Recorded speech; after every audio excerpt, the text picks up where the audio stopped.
Malaysia airlines కు చెందిన MH370 Boeing విమానం 239 మందితో కోలాలంపూర్ నుంచి బీజింగ్ వెళ్తూ 2014లో కనిపించకుండా పోయింది. దీనికోసం చేపట్టిన సెర్చ్ ఆపరేషన్ విమానయాన చరిత్రలోనే అత్యంత సుదీర్ఘమైనది. ఓషన్ ఇన్ఫినిటీ అనే సంస్థ ప్రస్తుతం ఈ సెర్చ్ ఆపరేషన్ కు నేతృత్వం వహిస్తోంది. నో ఫైండ్ నో ఫీ విధానంలో, అంటే ఏమీ కనిపించకపోతే ఏమీ చెల్లించాల్సిన పని లేని పద్ధతిన ఇది జరుగుతుంది. శిథిలాలు దొరికితే $70 మిలియన్, అంటే సుమారు 630 కోట్ల రూపాయలు ఆ సంస్థకు చెల్లించాలి.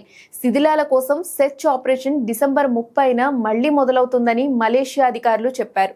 ఈ ఏడాది మార్చిలో మొదలైన సెర్చ్ ఆపరేషన్ ను వాతావరణ పరిస్థితులు బాగా లేకపోవడంతో నిలిపివేశారు. డిసెంబర్ 30న మొదలు కానున్న ఆపరేషన్ 55 రోజుల పాటు కొనసాగనుంది.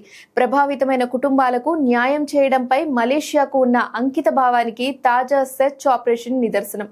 గతంలోనూ ఈ విమాన శిథిలాలు వెతుకులాటకు ప్రయత్నాలు జరిగాయి.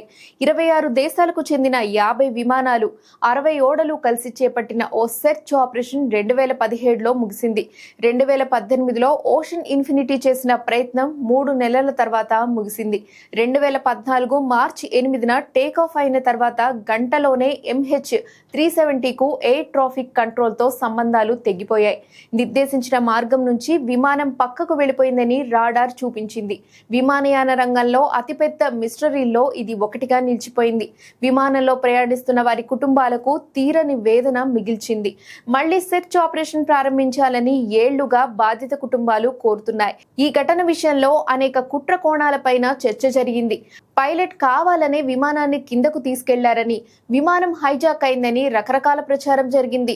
విమానం నియంత్రణ వ్యవస్థను కావాలనే మార్చి ఉండొచ్చని 2018లో జరిగిన దర్యాప్తులో తేల్చారు. కానీ దానికి కారణాలు మాత్రం తెలియలేదు.